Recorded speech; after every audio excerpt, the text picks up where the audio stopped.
Dr. Amanda Clark stood in front of the huge railgun and felt her heart beating fast. The metal monster stretched longer than 5 football fields and hung in the cold darkness of space outside the research station called New Frontier. She had worked on this project for 15 years, and today they would finally test it. The station buzzed with activity as hundreds of people prepared for the big moment. Amanda walked through the corridors and saw engineers checking cables, scientists reading computer screens, and technicians making final adjustments. Everyone knew this day would change everything for humanity. Commander Jake Rodriguez sat in the main control room watching dozens of monitors. His team had been practicing this moment for months, but he still felt nervous. The railgun was the most powerful weapon humans had ever built, and they were about to fire it for the first time. Lisa Monroe worked at her computer station, checking the power systems one more time. As the chief engineer, she knew every bolt and wire in the massive weapon. The railgun needed more electricity than most cities used in a week, and all of it would be released in less than 1 second. Ryan O'Connor sat at the communications desk, monitoring radio signals from across the solar system. His job was to make sure no ships or stations were in the path of their test shot. What he did not know was that his equipment was also picking up strange signals from much farther away. The railgun worked by using powerful magnets to push a metal projectile faster than anything humans had ever built before. The tungsten rod they planned to fire was only 3 feet long, but it would travel at 12% of light speed. At that velocity, it could punch through a mountain like a bullet through paper. Amanda walked to the observation deck where she could see the railgun. Through thick protective glass, the weapon looked like a giant metal tube covered in cooling pipes and electrical cables. Bright lights reflected off its polished surface, and she felt proud of what her team had accomplished. Nobody on the station knew that alien eyes were watching them from across the galaxy. The Zephyrian Empire had been monitoring human progress for decades, and their spy satellites detected the massive energy buildup around Earth. Other alien races had noticed too, and they were all waiting to see what the humans would do. The Crystalline Collective sent urgent messages to their military commanders asking them to prepare for possible action. The Voidwalkers activated ancient warning systems that had not been used for 1,000 years. Dozens of other alien species turned their most powerful telescopes toward the small blue planet in the outer rim of the galaxy. Jake Rodriguez spoke into his headset to coordinate with teams across the station. Engineers reported that all systems were working perfectly. Scientists confirmed that their instruments were ready to record everything that happened. Security teams made sure that all personnel were in safe areas away from the railgun. Amanda checked her watch and saw they had 30 minutes until the scheduled test time. She thought about all the work that had brought them to this moment. Humanity had discovered faster than light travel only 50 years ago, and already they were building weapons that could destroy entire fleets. The tungsten projectile sat in the firing chamber waiting to be launched into empty space. They had chosen a direction that pointed away from all known planets and star systems. The shot would travel for millions of years before hitting anything important, but the aliens watching did not care about where it was aimed. Lisa Monroe announced that the power systems were fully charged and ready to fire. The massive batteries that powered the railgun held enough energy to light up a city for a month. All of that power would flow through electromagnetic coils in a fraction of a second to accelerate the projectile to incredible speed. Ryan O'Connor noticed that the strange signals he had been detecting were getting stronger, but he assumed they were just natural space radiation. He had no way of knowing that alien fleets were moving into position around the solar system, and their communication systems were creating interference. 20 minutes before the test, Amanda gathered her team for a final meeting. Kevin Walsh, the theoretical physicist, double-checked the mathematical calculations one more time. Nancy Kim, the materials engineer, confirmed that the railgun barrel could handle the extreme forces. Carlos Vega, the safety coordinator, reviewed the emergency procedures. Jake Rodriguez received final clearance from Earth Command to proceed with the test. Admiral Susan Clark herself had approved the mission and was watching from military headquarters back on Earth. This test would prove that humanity could defend itself against any threat in the galaxy. The alien observers prepared their recording equipment to document whatever happened next. The Galactic Confederation had protocols for dealing with dangerous new species, but they had never seen technological advancement happen so quickly. Most races took thousands of years to develop weapons. This powerful 10 minutes before firing time, Amanda walked to the command center where Jake Rodriguez waited at the main console. The firing button was protected by multiple safety switches that had to be activated in the correct sequence. Only Amanda and Jake together could authorize the weapon to fire. Lisa Monroe announced that all systems showed green lights across the board. The railgun was drawing maximum power from the station reactors, and the magnetic field generators were spinning up to full speed. The tungsten projectile waited in the firing chamber like a bullet in a gun barrel. Ryan O'Connor reported that all communication channels were clear and no ships were detected in the firing path. He still noticed the strange signals, but they seemed to be coming from outside the solar system, so he did not worry about them. Amanda placed her hand on the first authorization switch and looked at Jake Rodriguez. They had dreamed of this moment for years, and now it was finally happening. She flipped the switch and heard the computer announce that primary firing authorization was confirmed. Jake Rodriguez placed his hand on the second switch and took a deep breath. As mission commander, the final decision was his responsibility. He thought about all the people who had worked so hard to make this possible and flipped his switch. The computer announced that secondary firing authorization was confirmed. The final countdown began with automated systems taking control of the firing sequence. Amanda and Jake watched the monitors as numbers counted down from 60 seconds. All across the galaxy, alien civilizations held their breath, waiting to see what the humans would do. At exactly 0, the railgun fired and everything changed. The tungsten projectile shot out of the barrel faster than anything humans had ever created. The electromagnetic pulse from the weapon sent ripples through space that every alien sensor array in the galaxy detected at the same moment. The galaxy fell silent as alien leaders realized that humanity had just demonstrated power beyond anything they thought possible. The energy readings from the human railgun test reached alien monitoring stations across the galaxy in waves. On the crystalline world of Nexus Prime, the collective's main computer systems began flashing red warning lights as impossible numbers scrolled across their screens. The humans had just fired a projectile at 12% of light speed using electromagnetic acceleration, technology that should have been centuries beyond their capability. Elder Vasthek of the Zephyrian Empire stood in the war room of their flagship, watching the same data appear on holographic displays. His forearms moved quickly across control panels as he tried to understand what he was seeing. The electromagnetic signature was unlike anything in their databases, and the power output readings seemed like a mistake until multiple sensor arrays confirmed the same impossible results. The void speaker of the Zephyrian High Council called an emergency meeting for the first time in 50 years. Ancient beings who had lived for thousands of years gathered in the sacred chamber where they made decisions about war and peace. They had been watching humanity develop for decades and expected slow progress like all primitive species, but this changed everything. On the gas giant moon of Vesha, the Trilateral Council received urgent reports from their deep space observers. The humans had somehow bypassed normal technological development patterns and jumped directly to weapons technology that most species needed millennia to develop. Council member Kelthor reviewed the data 3 times before accepting that it was real. The crystalline collective's harmony minds worked together to calculate the implications of what they had witnessed. Their shared consciousness allowed them to process information faster than any individual brain, but even working together they struggled to understand how humans had achieved such rapid advancement.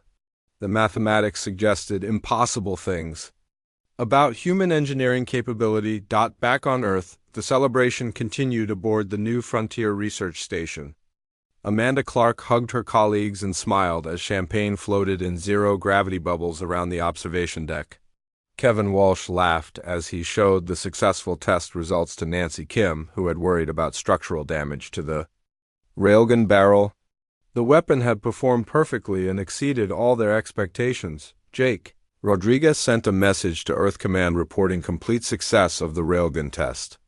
Admiral Susan Clark received the news in her office and immediately began planning the next phase of weapons development. Humanity would build bigger railguns and mount them on warships to protect Earth from any potential threats in the galaxy. 3 billion miles away, Captain Helen Brooks commanded the deep space monitoring vessel Meridian on a routine patrol near the edge of the solar system. Her ship carried the most advanced communication equipment humans had ever built and was designed to listen for signals from alien civilizations.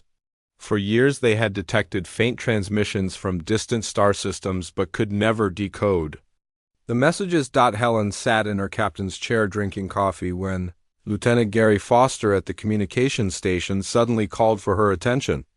The alien signals that usually required powerful amplifiers to detect were now coming in. So strong, they overloaded the receiving equipment. Dozens of different transmission sources were broadcasting on frequencies they had never heard before. The translation computers aboard the Meridian had been programmed with every human language and mathematical system, but the alien communications used completely different patterns. Helen ordered her crew to record everything while the computer systems tried to find common elements that might help decode the messages. Dr. Patricia Davis, the ship's xenolinguist, worked frantically to analyze the incoming transmissions. She had spent her career studying theoretical alien communication methods but had never expected to use that knowledge on real signals. The computer identified at least 30 different alien languages, all broadcasting simultaneously from locations across the galaxy. Meanwhile, on distant worlds, alien military commanders activated defense protocols that had not been used for centuries. The Stellar Wanderers recalled their exploration fleets to protect their home systems. The Crystal Hegemony began moving battle formations into strategic positions. The Voidwalkers awakened ancient war machines that had been sleeping in deep space. Ancient more than of the Stellar Wanderers had lived for over 2,000 years and remembered the last time a dangerous new species had emerged in the galaxy. That race had been destroyed before they could threaten established civilizations, and the same protocols were still in place. The decision about humanity's fate would need to be made quickly before they developed even more powerful weapons. On the Meridian ship, Helen Brooks watched her crew work to decode the alien messages as more signals arrived every hour. The computer systems finally identified common mathematical elements and began translating fragments of the communications. What they found made Helen's blood turn cold as she read words like threat assessment and extinction protocols appearing in multiple alien languages. Lieutenant Gary Foster reported that the signal sources appeared to be moving closer to the solar system based on the increasing strength of the transmissions. Helen realized that alien fleets might be approaching Earth and immediately sent an emergency message to Admiral Susan Clark, warning about possible invasion. The translation computers continued working and revealed more disturbing information. The aliens were discussing something called the Ancient Accords, which seemed to be treaties about dealing with dangerous new species. References to evaluation protocols and preemptive action suggested that humanity was being judged by alien civilizations they had never met. Dr. Patricia Davis discovered that the alien communications included detailed information about human technology and military capabilities. The aliens had been watching Earth for much longer than anyone suspected and knew about human weapons development, including the Railgun project. They had been preparing for this moment when humanity demonstrated advanced capability. Elder Vasthek stood before the Zephyrian High Council and presented his analysis of the human threat. The Railgun test proved that humans possessed destructive power far beyond their apparent technological level. Their rapid advancement suggested unknown factors that made them unpredictable and potentially dangerous to galactic stability. The Void Speaker listened to the military reports and considered the options available under the Ancient Accords. The treaty allowed for 3 possible responses to dangerous new species: They could be welcomed into galactic civilization if they proved worthy. They could be contained and monitored if they seemed manageable. Or they could be eliminated if they posed an unacceptable threat. Harmonic Prime 17 of the Crystal Collective shared consciousness with millions of other beings as they debated humanity's fate. The collective mind could process vast amounts of information, but the decision about human survival required wisdom beyond mere calculation. They had never encountered a species that developed so quickly or demonstrated such engineering capability. The emergency session of the Trilateral Council lasted for hours as ancient beings argued about the proper response to humanity. Some wanted immediate military action while others suggested careful observation.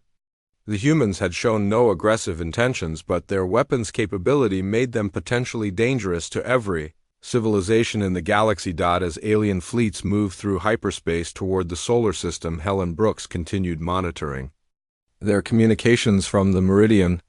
The translations were becoming clearer, and she realized that humanity was about to face judgment from powers they never knew existed. The galaxy was no longer silent, but was preparing for something that would determine whether humans lived or died. 6 hours after the Railgun test, something impossible happened across the entire galaxy. Every alien communication signal that Earth's monitoring stations had been tracking for years suddenly stopped transmitting. The constant background chatter of interstellar radio waves that had filled space for decades went completely quiet in less than 1 hour. Dr. Paul Mitchell sat in the Deep Space Communications Center on Earth, staring at empty computer screens that should have been showing dozens of active alien signals. He had been monitoring extraterrestrial communications for 20 years and had never seen anything like this complete silence. His hands shook as he checked every piece of equipment 3 times to make sure nothing was broken. Nancy Kim worked beside Paul, running diagnostics on the massive radio telescopes that detected signals from across the galaxy. The equipment was functioning perfectly, but the screens showed only natural cosmic background radiation. 47 distinct alien communication networks that had been broadcasting for years were now completely silent. Carlos Vega called Admiral Susan Clark from the communication center to report the impossible situation. The Admiral listened to his report twice before accepting that every alien signal they had been tracking had stopped at almost exactly the same time. She immediately classified the information as top secret and ordered all monitoring stations to continue watching for any change on distant worlds. The reason for this silence was becoming clear to alien civilizations. Emergency protocols that had been written into the ancient accords thousands of years ago were being activated across the galaxy. When a new species demonstrated dangerous capability beyond their expected development level, all normal communications had to stop until the threat could be evaluated. The Trilateral Council of Elder Races made their decision in the neutral zone, near the galactic core, where representatives of the 3 most ancient civilizations met to discuss matters of galaxy-wide importance. Representative Kelthor of the Void Walkers spoke first about the need to follow established protocols for dealing with potentially dangerous species. Harmonic Prime 17 of the Crystal Collective shared the concerns of millions of minds connected through their hive consciousness. The humans had developed weapons technology that could threaten any civilization in the galaxy, and their rapid advancement suggested unknown factors that made prediction impossible. The collective agreed that immediate evaluation was necessary. Ancient more than of the stellar wanderers remembered the last time these protocols had been used over 1,000 years ago. A species called the Devourers had developed similar weapons and refused to submit to galactic authority. The combined fleets of 12 civilizations had been forced to destroy their entire star system to prevent them from spreading across the galaxy. The 3 representatives voted unanimously to implement the Silence Protocol, which required all member species to stop normal communications and prepare for possible military action. Observation fleets would be dispatched to monitor the humans, while specialists determined whether they could be trusted with their dangerous technology. Back on Earth, the communication blackout was causing panic among scientists and military leaders. Dr. Paul Mitchell worked with teams around the world trying to understand what had happened. Radio telescopes in Australia detected nothing. Satellite arrays in orbit found empty space where alien signals used to be. Deep space monitoring stations reported the same impossible silence. Captain Helen Brooks received orders from Earth Command to move the meridian closer to the outer planets and watch for any signs of alien activity. Her ship carried the most sensitive detection equipment humans had ever built, but even with maximum power, the sensors found nothing but natural stellar radiation. Lieutenant Gary Foster continued monitoring communication frequencies that had carried alien signals for decades. The sudden silence suggested either massive equipment failure across multiple star systems or coordinated action by intelligent beings. Since simultaneous equipment failure was impossible, the implications were terrifying. Unknown to the human observers, invisible alien scouts were already moving through the solar system using stealth technology that made their ships undetectable. The Zephyrian Empire deployed observation drones, smaller than asteroids, that could monitor human activity without being discovered. The Crystal Collective sent living ships that looked like space debris but contained sophisticated surveillance equipment. Elder Vasthek commanded the Zephyrian observation fleet from a cloaked battleship position beyond the orbit of Pluto. His orders were to watch everything humans did and record their behavior for analysis by the Galactic Confederation. The decision about humanity's survival would depend on what they observed during the evaluation period. Dr. Amanda Clark returned to her laboratory on the New Frontier Station, not knowing that alien eyes were watching her every move. She began working on improvements to the Railgun design, while Zephyrian observers recorded her research methods and technical capabilities. The aliens were amazed by how quickly humans developed new ideas and solved complex problems. Jake Rodriguez received new orders from Earth Command to prepare for possible hostile contact with alien civilizations. The communication blackout suggested that someone out there knew about the Railgun test and might be planning a response. He ordered his crew to install additional defensive systems and prepare the station for potential attack. The Voidwalkers positioned massive war machines in the empty space between star systems where they could reach Earth quickly if military action became necessary. These ancient weapons had been built to destroy entire planets and had not been activated for over a millennium. Their crews practiced attack formations while hoping they would not be needed. Observation teams from dozen different alien species established hidden monitoring posts throughout the solar system. They watched human space stations, recorded communication signals, and analyzed the behavior of individual humans to determine their character and intentions. The fate of humanity would depend on what these watchers discovered. Admiral Susan Clark called a meeting of Earth's military leaders to discuss the implications of the communication blackout. General Richard Stone suggested that the silence might be preparation for invasion, while General Lavro Martinez believed it could be a response to the Railgun test. Both possibilities required immediate preparation for potential conflict. The Crystal Collective's living ships attached themselves to asteroids in space, debris throughout the solar system, creating an invisible network of surveillance that monitored every human SPAC, RAFT, and communication signal.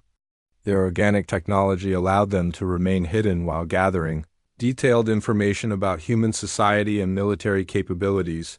Ancient protocols required the observation period to last exactly 100 standard galactic days, during which human behavior would be analyzed to determine their worthiness to join galactic civilization. If they demonstrated wisdom and peaceful intentions, they might be welcomed as equals. If they showed aggression or dangerous ambition, they would face the combined military might of dozens of alien civilizations. Dr. Paul Mitchell continued his desperate search for any sign of alien communication while invisible watchers recorded his every action.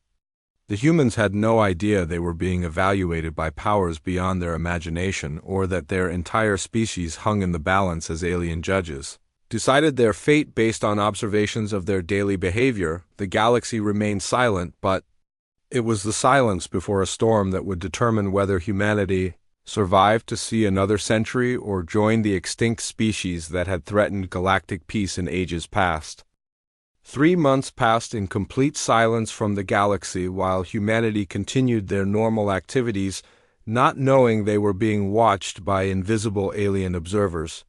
The first test of human character came to Captain Ryan Murphy, who commanded the exploration vessel Horizon's Edge on a routine mission to map asteroid fields near the outer edge of the solar system. Ryan was examining mineral samples when his sensor officer, Lieutenant Beth Adams, detected an unusual object drifting in the asteroid field.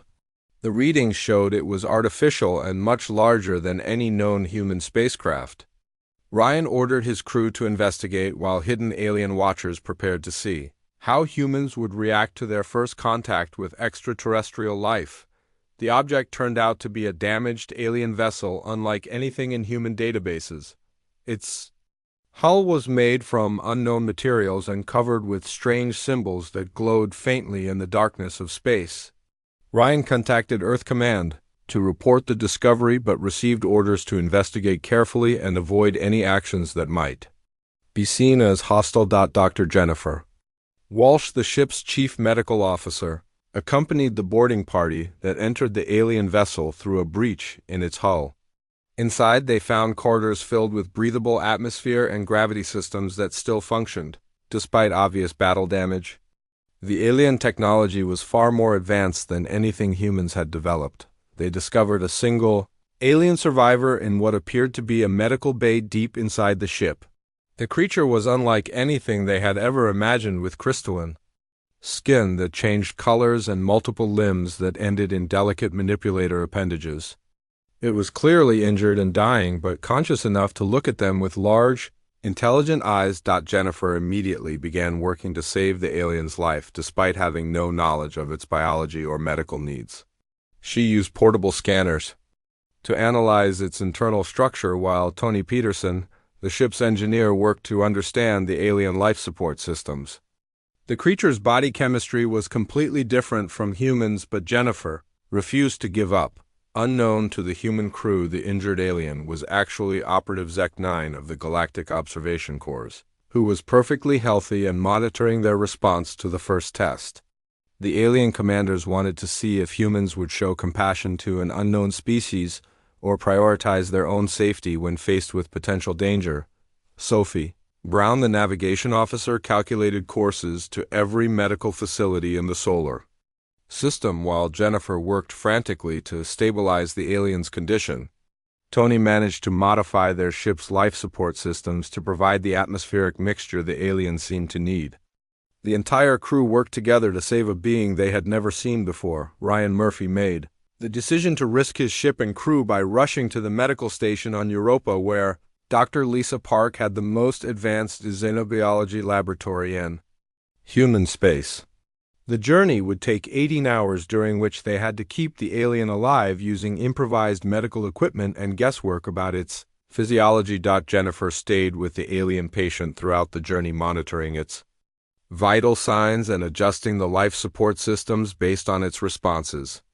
The creature seemed to understand that the humans were trying to help and cooperated with their efforts. Despite obvious pain from its supposed injuries, the hidden alien observers recorded every detail of the human response and transmitted their findings to the Galactic Confederation Evaluation Committee. The humans had immediately prioritized saving an unknown life over their own safety and had worked together efficiently to provide aid. This was the first positive mark in humanity's evaluation. The second test came 2 weeks later to the mining colony on Europa, where Colony Director Emma Johnson received an encrypted signal that appeared to be a distress call from refugees fleeing a war in a distant star system.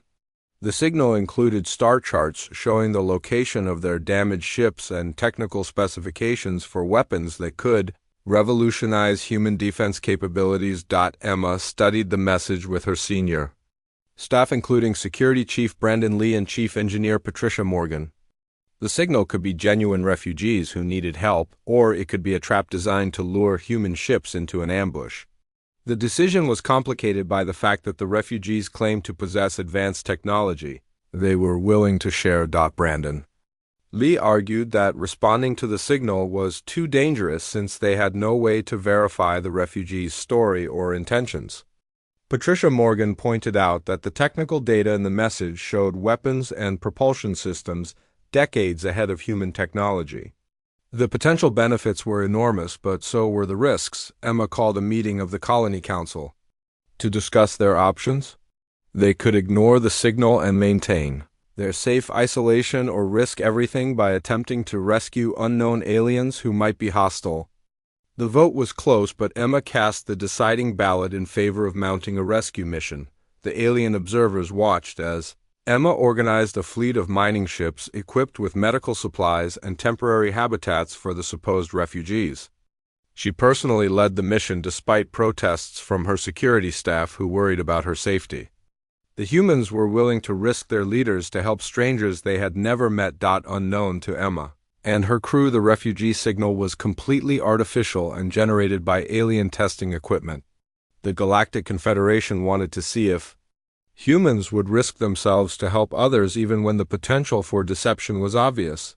Most species failed this test by choosing safety over compassion. The rescue fleet traveled for 3 days to reach the coordinates provided in the distress signal.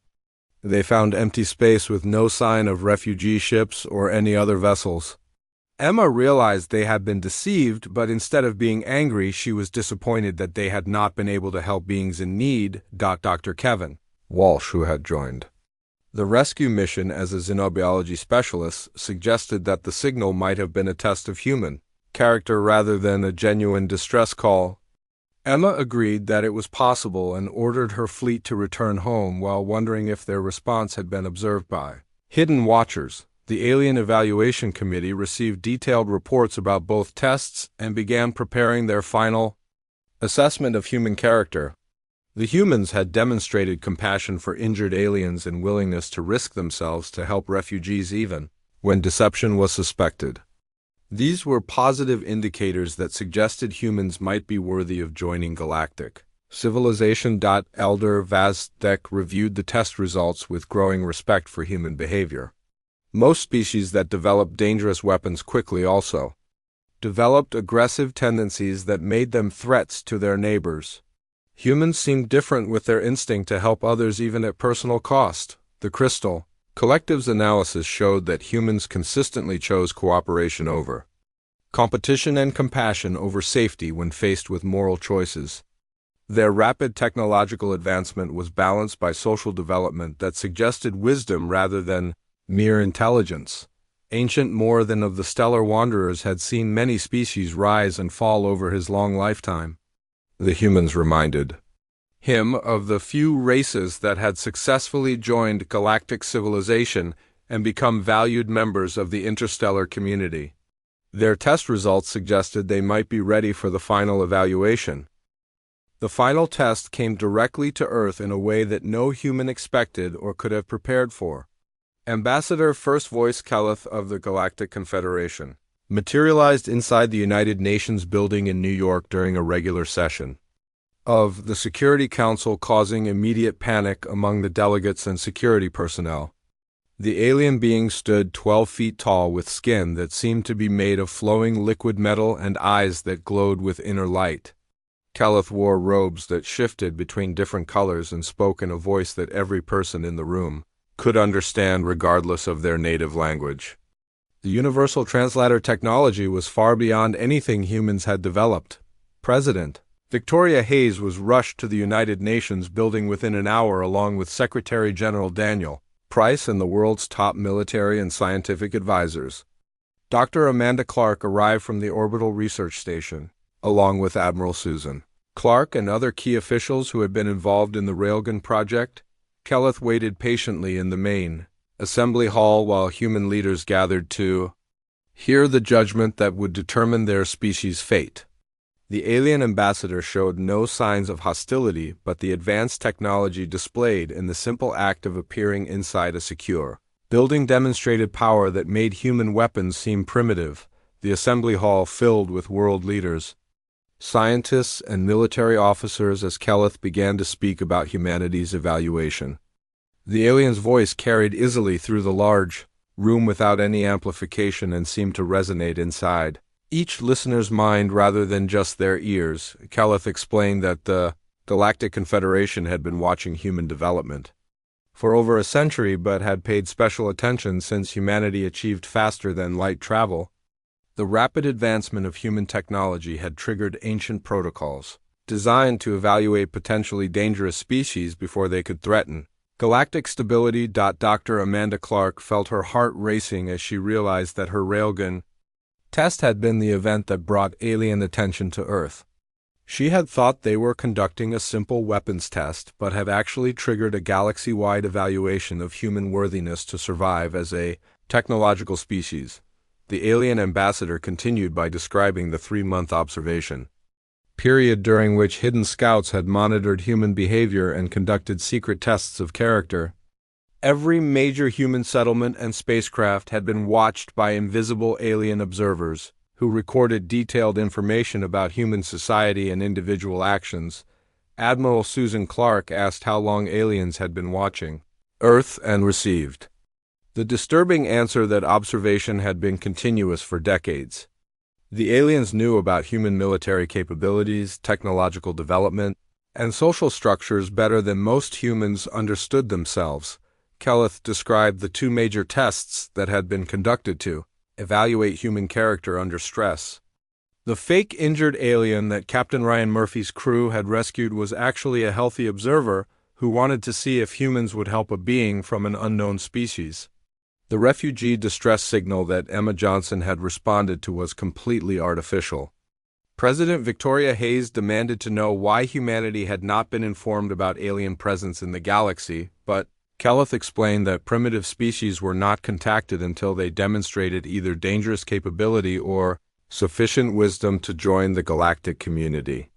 Humans had shown dangerous capability with their Railgun test. Secretary General Daniel Price asked what would happen if humanity failed the evaluation and received an answer that made everyone in the room feel cold fear.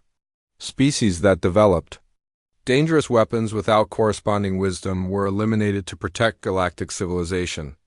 The combined military forces of dozens of alien civilizations could sterilize entire star systems if necessary. Dr. Amanda Clark stood up and asked if humanity had passed or failed their evaluation. The tension in the room was overwhelming as world leaders waited to learn whether their species would live or die based on the judgment of beings they had never known existed. Kelleth was silent for a long moment that seemed to last forever before speaking the words that would change human destiny. The Galactic Confederation had observed human responses to the secret tests and found them worthy of joining the interstellar community.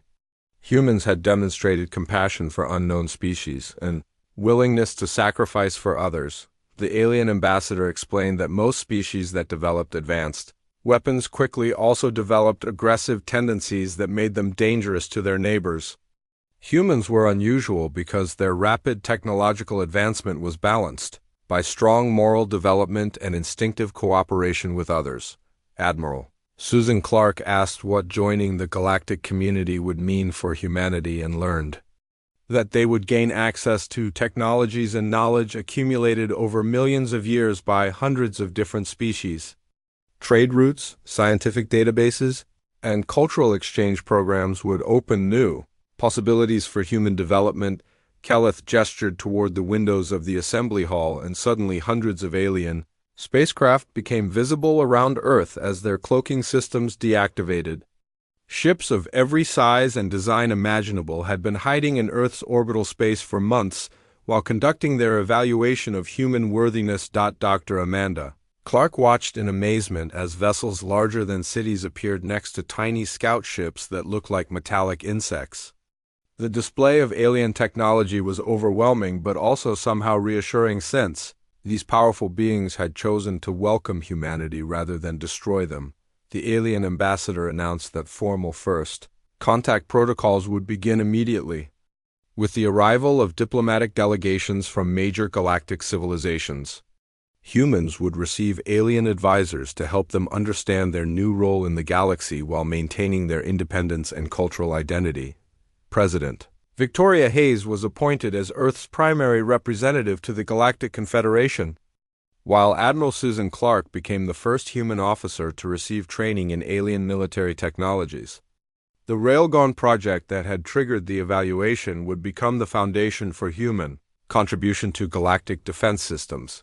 Caliph explained that humanity's greatest strength was not their technological advancement but their character and moral choices when tested under pressure. The galaxy needed species with both power and wisdom to face challenges that threatened all civilizations in the universe. Chief Engineer Robert Taylor began working with alien technical advisors to share human Railgun technology with species that had been building weapons for thousands of years. The electromagnetic acceleration principles developed by humans offered new possibilities that even ancient civilizations had not considered. As alien ambassadors arrived on Earth to begin formal diplomatic relations, Admiral Susan Clark realized that humanity's first railgun shot had accomplished something far greater than a successful weapons test. It had earned them a place among the stars as equals rather than subjects in a galactic community that valued both power and wisdom. The galaxy had fallen silent after the railgun test, not because they feared human weapons but because they respected human character. The evaluation period had proven that humanity deserved to join the ancient civilizations that guided galactic development and protected weaker species from those who would abuse advanced technology. Dr. Amanda Clark stood on the observation deck of the New Frontier Station, watching alien ships dock with human facilities as the beginning of a new age for humanity. Her railgun test had changed everything, but not in the way she had expected. Instead of creating a weapon of war, she had opened the door to a universe full of allies and friends who welcomed Earth into their community of worlds.